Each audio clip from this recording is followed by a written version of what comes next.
네, 반갑습니다. 여러분, 혹시 메타버스라는 단어를 들어본 적이 있으십니까? 메타버스. 처음 들어보시는 단어일까요? 많은 젊은 청년들이 예전에 막 게임을 하면요. 게임에 컴퓨터 안에서 막 사람들이 막 게임에 이렇게 돌아다니잖아요. 그런데 이제 이런 그냥 게임 안에서만 돌아다니는 사람들이 아니라요. 이게 현실하고 이렇게 너무 밀접해지는 그런 시대가 되었어요. 이게 무슨 말이냐면 실제로 내가 막 게임을 운영해가지고요. 컴퓨터 안에 있는 사람들이 막 예를 들어서 수박을 샀어요. 그러면 그 수박이 실제로 우리 집으로 배달이 와요. 그 정도로 이제 게임 안에서 어떤 캐릭터가 막 그게 실제로 내 현실의 내가 돼버리는 건 거죠. 이것들이 왜 이렇게 더 발전하냐면 많은 젊은 청년들이 그냥 현실에 대해서 이제 부정하게 되는 거예요. 이제 이것도 싫고 저것도 싫고 하니까 더 이제 컴퓨터 안으로 이제 가상의 세계로 들어가는 건 거죠.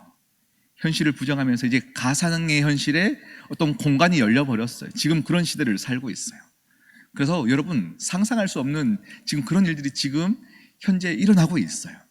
그래서 작년 제가 2월 달인가 중앙일보에서 이런 기사를 본 적이 있는데요. 가상 부동산이 실제로 지금 막 땅을 가상의 현실에 있는 땅을 팔고 있어요. 아바타들이 활동할 그 땅을 지금 서로 막 주고받고 사는데 가상 안에서 지금 강남 땅이 엄청 수십 배 뛰었다 이런 기사들이 실제로 이제 신문에 나오고 있더라고요. 실제로 그런 우리 현실의 부정 때문에 새로운 공간이 열려버렸어요. 그런 시대를 살고 있는데 그것이 새로운 것이 열렸으니까 좋은 것 같지만 아니죠.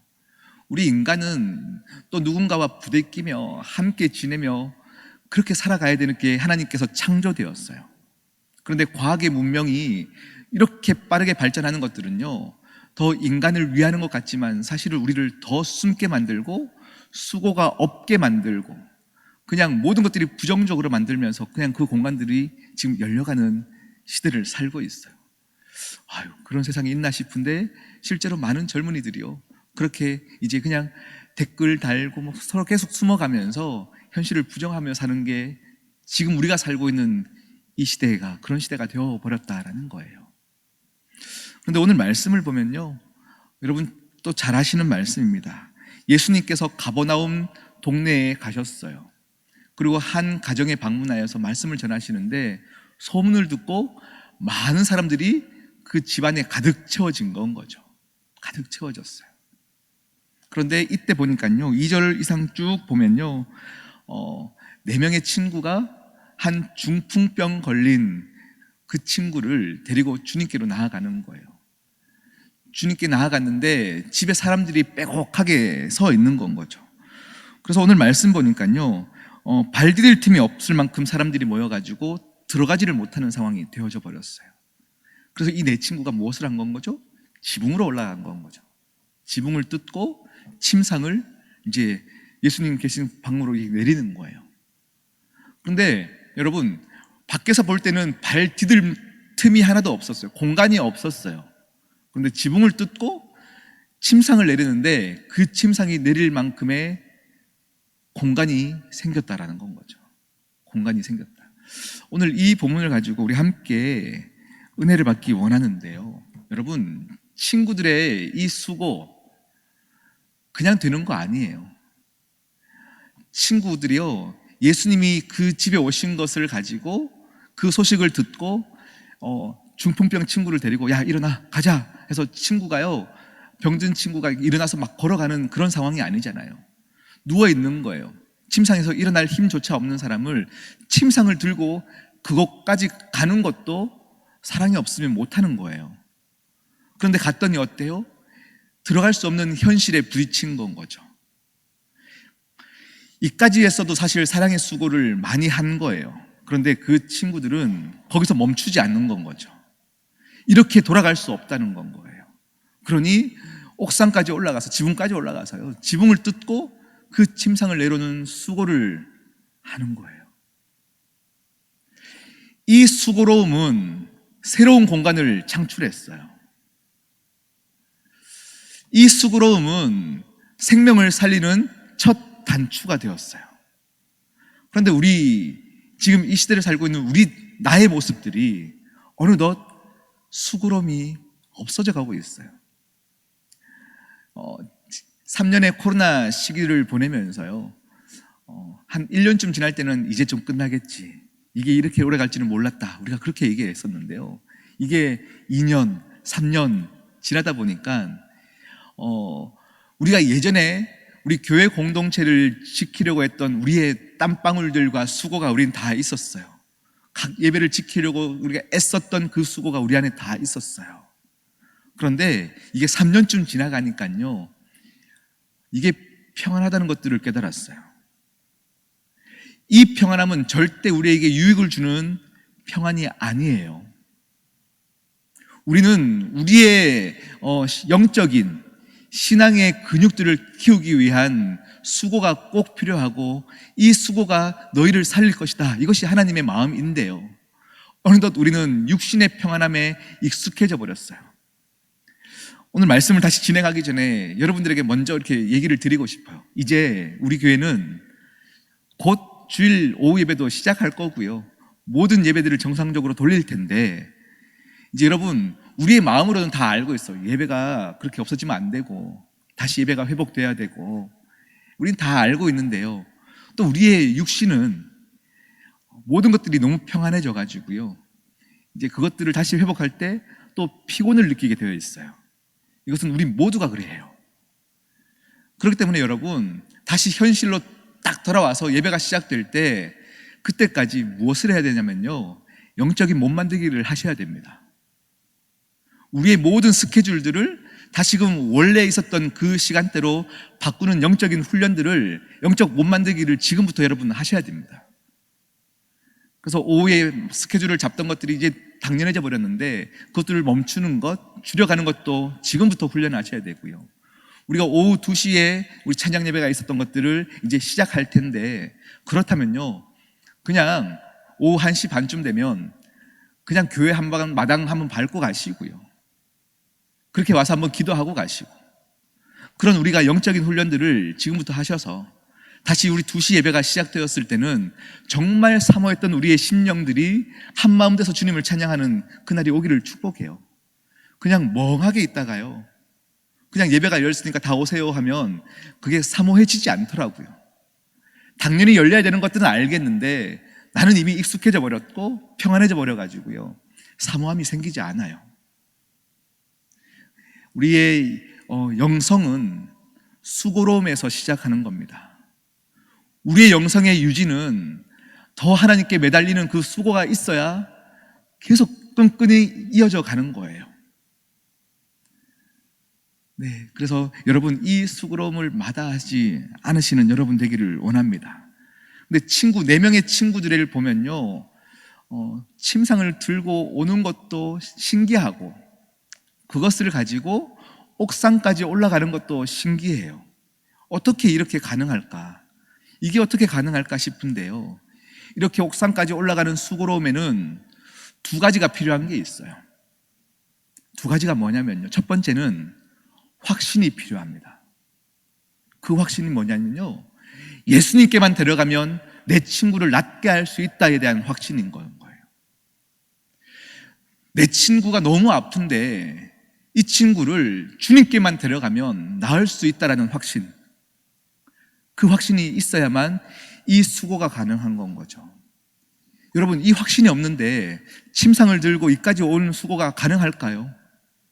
물론 이까지 올 수는 있어요. 그냥 친구를 사랑하는 마음에, 아이고 내 친구니까 이 정도는 해줘야지, 물론 이까지는 가능할 수 있어요. 근데 왔더니 딱 현실에 부딪히는 거예요. 사람들이 많아서 들어갈 수가 없는 건 거죠. 이까지만 해도 야, 내가 이만큼 수고했으니까 됐지, 친구로서 면이 쓰잖아요. 그러면 아유, 예수님 만나고 돌아갔으면 좋았을 텐데, 근데 사람이 많아서 안 되겠다, 가자 하고 돌아갈 법해요. 그런데 그 친구들은 거기서 옥상을 올라가는 상상을 하기 시작하고, 그것을 현실로 만들어가는 건 거죠. 여러분, 이런 상상은요, 정말로 확신이 있어야 가능한 거예요. 주님께 들어가야 된다는 그 간절함이 있어야 가능한 거예요. 다시 여러분에게 묻겠습니다. 여러분은 정말 주님에 대한 확신이 있습니까? 머리로 아는 것, 교리로 아는 것, 그냥 글자로 아는 것 말고 내 현실의 문제 가운데 또 내 친구들 믿지 않는 자들을 볼 때에 그 친구가 주님께로 오면 모든 문제가 나을 수 있다에 대한 확신이 있습니까? 네, 있습니까? 여러분, 많은 우리 현실의 문제들이 있잖아요. 많은 눈물들이 있잖아요. 이 눈물들 가지고 주님께 나오면, 우리 시온성교회에 나와서 예배 드리면 하나님이 모든 것들을 해결하신다에 대한 확신, 그 확신이 있어야 다시금 우리는 스스로 수고할 수 있어요. 교회는 여러분에게 일시키는 공간이 아닙니다. 이런 수고를 하자, 수고해야 된다를 이야기하는 것이 아니에요. 이 수고의 처음은 예수님에 대한 확신, 하나님이 우리를 사랑하신다의 확신, 하나님께만 나아가면 나을 수 있다의 확신, 그 확신이 저와 우리 여러분들에게 있기를 축복합니다. 아멘? 네, 주님께만 나아가면 모든 것들 해결되는 건 맞습니다. 제가 이전 있던 교회에서요, 청년들과 함께 노방전도를 하러 막 다녀봤었어요. 그런데 노방전도를 하면요, 한 10명이 노방전도를 쭉 하고 있으면요, 그 중에 이제 노방전도 팀의 팀장이 있고 나머지 청년들이 함께 막 전도를 해요. 그럼 바쁘게 걸어가는 일상에 막 바빠 있는 사람들에게 잠시만 시간 내주세요 하고 막 복음을 전하는 건 거죠. 그러면 사람들이 반응이 어떨까요? 아니요, 저 바빠서요 하고 그냥 다 지나가요. 10명을 붙잡으면 8명은 그냥 지나가고 2명은 들을까 말까 고민하다가 듣는 사람도 있고 그냥 지나가는 사람도 있고. 그런데 이 노방전도팀의 팀장을 하는 어떤 자매가 있었는데요, 이 친구는 10명을 붙잡으면 거의 10명이 다 멈춰서 복음을 듣더라고요. 제가 너무 신기했어요. 저 친구가 뭐라고 하길래 저 친구가 사람을 붙잡으면 다 설까? 이게 너무 궁금한 거예요. 그래서 제가 옆에 무슨 말을 하나 슬쩍 가서 들어봤는데요, 이 친구에게 뭐가 있냐면, 다른 사람들은 이렇게 전도를 하더라고요. 너무 죄송한데요, 잠깐만 시간 내주세요 막 이런 식으로 한다면, 이 친구는 굉장히 당당해요. 당신이 지금 걸음을 멈추지 않으면 당신이 손해일걸요? 막 이런 당당함이 있어요. 내가 정말 좋은 거 주려고 하는데 당신 잠깐만 멈춰보십시오, 이런 당당함이 있어요. 그러니 걸어가던 사람들이요, 뭐가 있길래 이렇게 당당하지? 이런 걸음의 멈춤이더라고요. 뭐가 있길래 이렇게 당당하지? 네. 그리고 복음을 듣는 거예요. 여러분, 우리가 가진 것은요, 복음입니다. 복음은 능력이 있습니다. 세상을 변화시킬 능력이 있는 우리에게 가장 값진 선물입니다. 아멘? 이것을 가지고요, 우리가 부끄러워하면 안 돼요. 세상을 향하여서 지금 교회가 세상에게 더 지탄받는 이 현실 속에서도 우리는 겸손하게 사과해야 될 것들은 사과해야 되고, 정말 낮아져야 될 것들은 낮아져야 되는 건 맞습니다. 그런데 그것과 상관없이 우리가 가진 하나님의 능력, 이 복음은 여전히 우리가 자랑할 만한 가장 좋은 것입니다. 또 마땅히 세상을 향하여서 당당하게 전해야 될 말씀입니다. 아멘. 아멘? 네. 그 복음을 전할 때에 정말 이것 있어야 당신도 살 수 있습니다에 대한 확신이 우리 가운데 있기를 원합니다. 친구들이요, 지붕에 올라가서 지붕을 뜯는 것, 이것은 현실적인 문제예요. 어떤 현실적인 문제냐면, 내 집을 뜯는 게 아니거든요. 남의 지붕을 뜯고 있는 거예요. 그러면 어떤 그 이후에 감당해야 될 일들이 어떤 게 있을까요? 야, 내 집을 왜 뜯어? 지붕값 물어줘. 이런 현실들의 어떤 문제들이 닥치겠죠. 그런데도 그들 안에 이 친구, 내 친구, 아픈 친구를 향한 주님께 데려가야 되는 이 확신이, 그 간절함이 있으니까요, 현실적인 문제들이 보이지 않더라고요. 제가 이런 거 여러분 무조건 손해보십시오를 말씀드리는 게 아니라, 우리 안에 많은 당장 주님께 나아가고자 하고 믿음 더하고자 할 때에 오는 현실들의 문제가 보이십니까? 이 문제보다 여러분, 정말로 하나님의 은혜가 더 크다면, 여러분의 문제의 수위보다, 현실의 문제의 수위보다 은혜의 수위가 더 높아지면요, 우리에게는요, 하나님께 나아가는 것 어떤 것도 문제가 되어지지 않는다입니다. 이것을 감당하고자 결단하는 사람들은 더 큰 은혜를 경험합니다.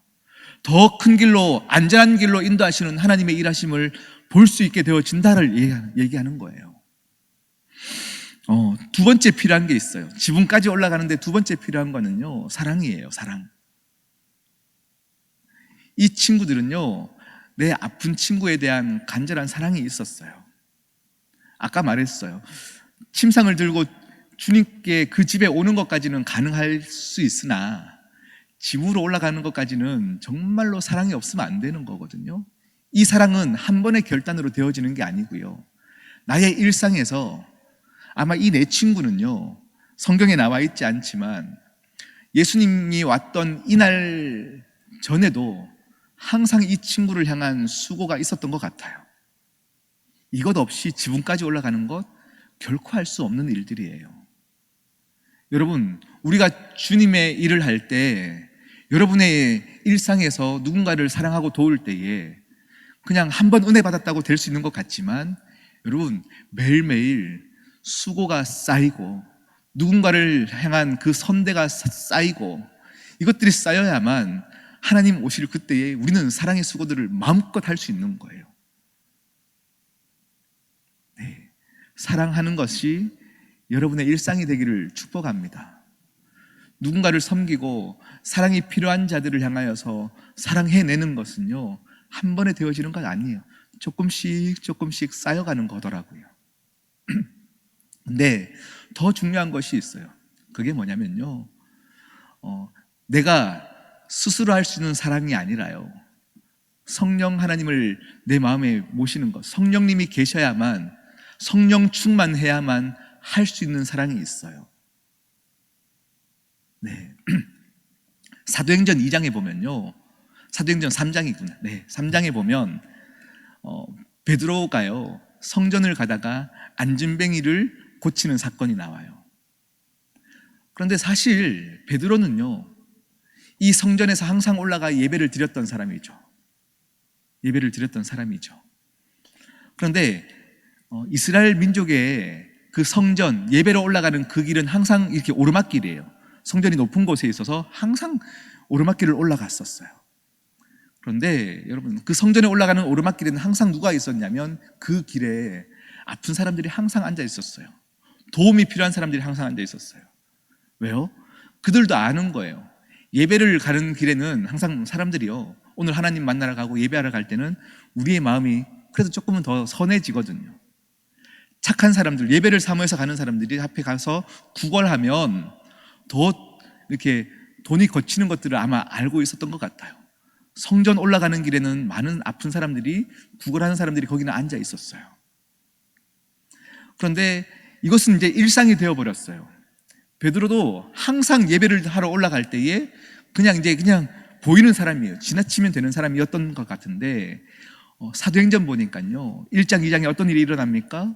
오순절 성령 사건이 일어나요. 기도하다가 성령님을 만나는 거예요. 성령 충만해졌어요. 그랬더니 그 일상에서 성전에 올라가는데 그동안 보이지 않았던 구걸하는 사람이 보이는 거예요. 그가 무엇을 전합니까? 내게 은과 금은 없으나 내가 그 나사렛 예수 그리스도의 그 능력을 너에게 전하노라. 이것은 사랑이고 확신이에요. 사랑이고 확신이에요. 그것을 전했더니 실제로 사람이 일어나는 거죠. 하나님을 경험하는 거예요. 만나는 거예요. 우리에게 사랑이 있습니까? 확신이 있습니까? 이것을 여러분 계속 되뇌이십시오. 오늘 설교 한번 듣고 가면요, 그래, 사랑해야지, 확신이 있어야지, 결단한다고 되어질 것 같지만, 여러분, 우리의 결단은요, 사실은 너무 쉽게 변하는 것이 우리의 결단이에요. 그래서 적고 또 하려고 노력하고 또 내일 되면요, 또 잊혀져 가는 우리의 결단 가운데 다시금 신음하고 싸워가는 거, 이것이 여러분 가운데 있기를 축복합니다. 그래서 우리에게 은혜는요, 거룩한 책임을 동반하는 거예요. 거룩한 책임을 동반해야 되는 거예요. 내가 은혜 받는 것도 누군가의 수고 때문에 지금 내가 이렇게 교회 나왔고 하나님을 아버지라 모신 거고요. 또 우리도 누군가가 은혜 받기 위해서는 그 수고로움을 감당해야 된다라는 거예요.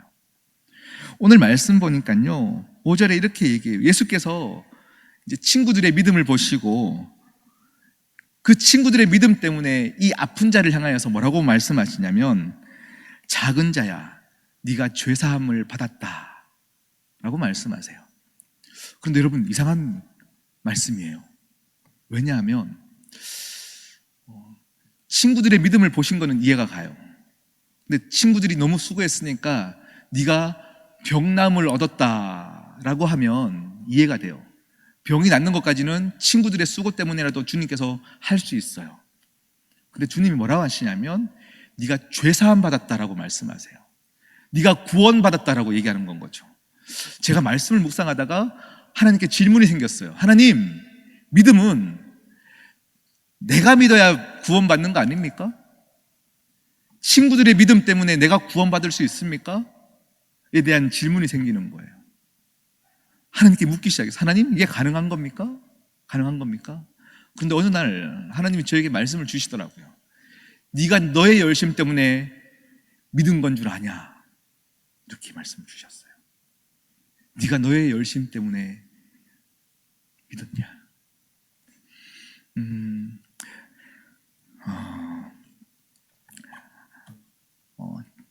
이 마가복음 2장 이 앞절에 보면요, 1장에 보면 예수님께서요 이제 세례를 받으시는 장면이 나와요.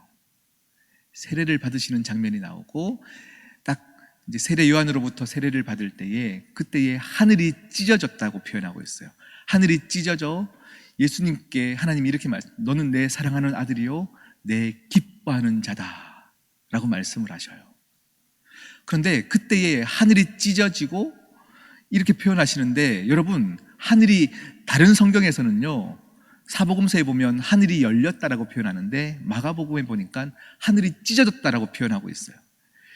열린 거는 닫힐 수 있는데요, 오늘 말씀 보면 찢어졌다라는 것은요 하나님이 그냥 그냥 이렇게 찢고 닫지 않겠다의 이야기인 거죠. 그냥 물부터 부어주겠다는 이야기예요. 그런데 내 사랑하는 아들아 라고 표현하는데, 오늘 1장에 하늘을 찢으시고 내 사랑하는 아들, 내 기뻐하는 자다라고 얘기하는 것처럼 오늘 그 다음 장에 봤더니 지붕이 찢어졌어요. 지붕이 갈라졌어요.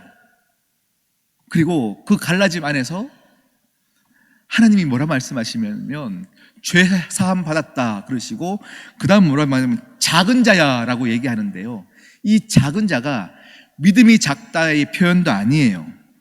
그리고 이것이 크고 작다의 얘기도 아니에요. 원어를 봤더니 이것을 스키조라고 표현하고 있어요. 스키조. 그리고 테크논이라고 표현하고 있어요. 지붕이 찢어지면 스키조, 그리고 작은 자야라고 할 때는 테크논이라고 하는데, 이 테크논이라는 단어는 뭐냐면요, 내 아들아 이 말이에요. 내 아들아, 내 아들아. 제가 지금 뭘 말하고 싶냐면요, 친구들의 열심과 친구들의 믿음 때문에 구원받은 것 같고 죄사함 받은 것 같지만 예수님은 알고 계셨어요. 이 중풍병자 걸린 친구는 이미 주님의 아들이었어요. 이미 구원받은 자였었어요. 하나님께서 택한 자였고 치료하시기로 작정하셨던 자였어요. 내 아들아, 내가 너를 만나고 싶었다 이 얘기죠. 우리 보면요, 교회를 다녔을 때 우리가 그때부터 내가 하나님의 자녀가 되는 줄 알고 있어요. 그런데 아니요. 제가 또 재미난 저희가 경험한 이야기를 잠깐 드리겠습니다. 제가 자꾸 이전 교회에 대한 얘기를 하는 건 좀 이해해 주셔요. 아직까지 그때 있었던 경험들이 또 은혜가 되는 얘기들은 여러분들에게 계속 또 드리겠습니다. 제가 청년부를 담당할 때였는데요, 한참 이렇게 설교를 하고 있었어요. 설교를 하고 있는데 어느 설교 중간에 어느 한 청년이요, 건장한 청년이 예배당을 들어오는 거예요. 제가 설교하다가 그 친구를 봤는데 한눈에 우리 교회 교인은 아니구나, 그리고 이렇게 조금 껄렁껄렁한 깡패 같은 느낌들이 그냥 확 들었어요. 멀리서 봐도 온몸에 문신이 있다는 게 이렇게 느껴졌었어요. 순간 제가요, 설교를 한참 하다가 그 친구를 보면서 누굴 잡으러 왔나? 이 생각들이 잠깐 들어올 만큼 이 친구가 들어와서 한참을 두리번거리다가 뒤에 앉는 거예요. 그리고 예배가 다 끝났어요. 끝나고 이제 새 가족들이 오면은 저와 첫 만남들을 했는데, 제가 새 가족들을 만나러 갔더니 3명의 새 가족들이 앉아 있었어요. 그런데 그 3명 중에 이 친구도 앉아 있는 건 거예요. 제가 이제 한 명씩 어떻게 교회 오시게 됐습니까? 하고 이제 질문을 하고 대화를 하고 있는데, 이제 이 친구 차례가 되어 온 거죠. 그래서 어떻게 교회 오셨어요? 했더니, 목사님요, 저는 깡패입니다, 이러는 거예요. 그래서 내가 그러십니까? 하고 이제 인사를 드렸는데, 저는요 술집을 운영합니다, 이러는 거예요. 그래서 그래, 어떻게 교회 오셨어요? 했더니 이제 자기가 교회 오게 된 상황들을 설명을 하는 거예요. 저는요 술집을 운영해서 잘 될 때 술집을 또 비싼 권리금 받고 팔고, 또 새로운 아이템을 찾아서 술집을 차렸다가 또 잘 될 때 팔고, 이런 친구인 거예요. 근데 교회를 딱 왔을 그때는 비싼 권리금 받고 술집을 팔았고, 또 새로운 아이템을 찾으러 부산을 가는 길이었대요. 고속도로에 차를 올려서 한참을 부산 쪽으로 향하고 가는데, 고속도로 위에서 갑자기 배가 너무 아팠다는 거예요. 화장실 가고 싶은 배가 너무 아팠대요. 그 내비게이션을 봤더니 다음 휴게소까지는 너무 멀리 남아 있었고, 이 친구가 너무 급한 나머지 갓길에 차를 세운 거예요. 차를 세우고 이제 차에 휴지를 찾으려고 한참 뒤졌는데 휴지가 없더래요. 그래서 너무 급한데 휴지가 없으니까요, 사람이, 우리 인간이요, 상황이 급박해지면 창조주를 찾게 되어 있나 봅니다.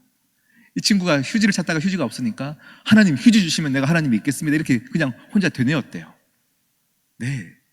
그런데 순간 뭐가 떠올랐냐면, 그 며칠 전에 그냥 혼자 길을 걸어가는데 우리 교회 권사님이 노방전도 하면서 휴지를 이렇게 줬던 것들이 그냥 길 가다가 무심코 받고는 차에 타면서 조수석 바닥에 그냥 던져뒀던 것들이 떠오른 거예요.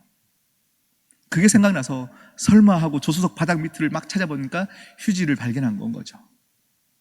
그 휴지를 주우면서 이 친구가 이렇게 고백했대요. 하나님 진짜 계시네요, 이렇게 고백하고 이제 볼일들을 봤을 거고, 그 휴지에 붙어있는 주소를 보면서 주일날 예배를 드리러 온 거예요. 여러분, 상황이 너무 웃기죠? 하나님은 한 영혼을 교회에 오게 하는데 별의별 방법들을 다 사용하세요. 네. 그런데 이 친구가 그 얘기를 하는데 상황이 너무 웃긴데, 웃으면 맞을 것만 같고 웃지는 못하겠고, 귀하시네요 하면서 이제 막 설명들을 들은 거예요.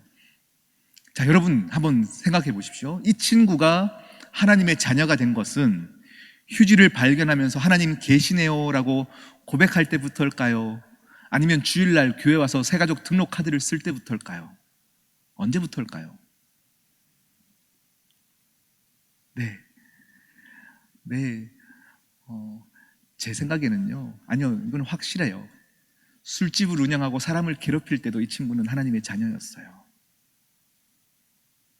우리가 볼 때는 그렇게 못된 짓을 할 때는 하나님의 자녀가 아니었으면 좋겠지만, 우리 하나님은요, 이 친구를 향한 놀라운 계획들이 있었어요. 이건요, 사도 바울의 고백이에요. 예수 믿는 자들을 박해하고 괴롭히고 나갔지만, 그래서 예수님을 다메섹 도상에서 만났고 그때부터 복음 전도자의 삶을 살았지만, 다메섹 도상에서부터 하나님의 자녀가 아니었고요, 사도 바울은 이렇게 고백해요. 내가 엄마 뱃속에 있을 때도 하나님은 나를 택정하셨다 라고 고백하고 하나님이 인도하신 거예요. 이 친구가 술집을 운영하고 사람을 괴롭힐 때도 하나님의 백성이었고, 하나님께서 너무 사랑하는 내 테크논, 내 아들아 라고 말씀하시는 거예요. 그리고 하나님은 길을 걸어갈 때 우연히 그 권사님을 만난 것 같고, 휴지를 받는 것도 우연히 받은 것 같고, 그냥 다 던지고 고속도로에서 배 아픈 것도 우연히 배 아픈 것 같지만, 놀라운 하나님의 섭리 안에서 그를 하나님께로 인도하신 거예요. 자, 그렇다면 이 친구가 다시 지금은 또 열심히 신앙생활을 하고 있는데요, 이 교회 권사님의 입장에서는 어떨까요? 이제 이 친구를 아는 건 거죠. 울그락불그락 문신했던 친구에게 줬는데 그냥 무심코 받아갔던 그 친구를 기억하고 있어요, 권사님은. 권사님에게는 기쁨이 더 충만해지는 거예요. 내 열심 때문에 내가 그때 길을 가다가 더운 날에 그 휴지를 줬는데 그때는 무심코 전해줬는데 이 친구가 변화되어지는 것을 보면서 권사님의 마음은 어떨까요? 하나님 정말 살아계시다는 거죠. 친구들이, 4명의 친구들이 이 중풍병 걸린 친구를 애써 지붕 위에 올라서 내려봤더니 무슨 얘기를 듣냐면 이미 내 사랑하는 아들이었다, 이 얘기를 들으면서 중풍병자가 병 낫게 되어지는 것도 은혜지만 더 큰 은혜는 뭐냐면요, 수고했던 내 친구들이 이 친구가 이전부터 예수님의 아들이었다고? 이것을 보면서 더 감격하게 되어지는 건 거죠. 네, 우리 교회가 앞으로 나아갈 감격이 이런 감격이 되었으면 좋겠습니다. 우리는 수고하고 애씁니다. 그런데 누군가를 내가 데려온 줄 알았는데 그 데려온 사람이 이미 하나님의 자녀였고, 이것을 보며 하나님 기뻐하시는 모습을 보며 우리가 은혜 받는 거예요. 은혜 받는 거. 네. 그리고 마지막 한 가지 여러분들에게 더 말씀을 전하고 이제 정리하겠습니다. 이제 이것은요, 우리 먼저 교회 온 자들에게 여러분 우리의 모습들을 돌아보기 위해서 이 말씀을 전하겠습니다. 오늘 말씀 보면요, 먼저 교회 온 자들도 참 은혜인데요, 그런데 먼저 말씀을 들으러 온 자들은 내가 누군가에게 실족하는 모습은 없는가를 보셔야 돼요. 무슨 말이냐면 오늘 예수님께 말씀을 들으러 이미 가버나움 이 가정에 많은 사람들이 빼곡히 앉아 있어요. 서 있어요. 발 디딜 틈이 없다 그랬어요. 은혜를 사모해서 온 거죠. 왔는데 이 아픈 중풍병자의 침상이 왔을 때 아니야, 돌아보지 않는 모습들이 이 안에 있더라고요. 내가 은혜 받아야 되고 내가 지금 주님 만나야 되는데 누가 아프고 누가 도움이 필요한 자들을 우리는 돌아보지 않을 때가 참 많이 있어요. 우리가 먼저 은혜 받은 것은 우리가 스스로 빚진 자의 모습이에요. 내가 먼저 구원을 받았고 복음을 안 것은 빚진 자의 마음을 우리가 가져야 되는 거예요. 그래서 이후에 오시는 분들에 대해서 우리는 넉넉한 마음을 가지고 환대하며 그들을 받아줘야 되고, 그들이 주님을 만날 수 있도록 길을 열어줘야 되는 것, 공간을 만들어줘야 되는 것, 이것이 사실 우리의 모습이어야 합니다. 할렐루야. 네, 우리 시온성교회가 그런 교회가 되기를 축복해요. 우리가 먼저 왔기 때문에 우리가 기득권을 갖는 게 아니에요. 우리가 내 자리를 차지하는 게 아니에요. 또 주님을 만나야 될 자들이 많이 있어요. 그 자들이 마땅히 주님을 만날 수 있도록 길을 열어주는 것이 우리의 모습이어야 합니다.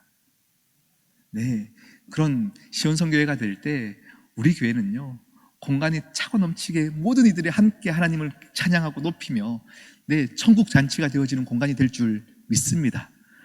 네, 함께 기도하겠습니다. 하나님 아버지, 감사합니다. 내가 수고하여서 중풍병자들을 데려오는 것 같지만 어찌 보면 내가 아픈 사람일 수 있습니다. 어떨 때는 4명의 친구가 되어 누군가를 데려오는 수고를 해야 될 때도 있고, 어떨 때는 또 무너져 내려앉아 하나님을 만나고 싶지 않은 또 그 모습이 우리 안에 다 있는데, 우리 모두에게 한량없는 은혜를 부어주시옵시고 성령 충만함의 은혜를 더하여 주시옵시고, 또 이 수고로움과 애씀이 우리 교인들에게 있게 하여 주셔서 많은 분들이 주님께만 돌아오면 살 수 있다에 대한 확신이 있게 하여 주시옵시고, 실제적으로 낫는 은혜가 있게 하여 주시옵시며, 예배 가운데 회복과 역사들이 있게 하여 주시옵소서. 함께 하실 주님을 찬양하며 예수님의 이름으로 기도드립니다. 아멘.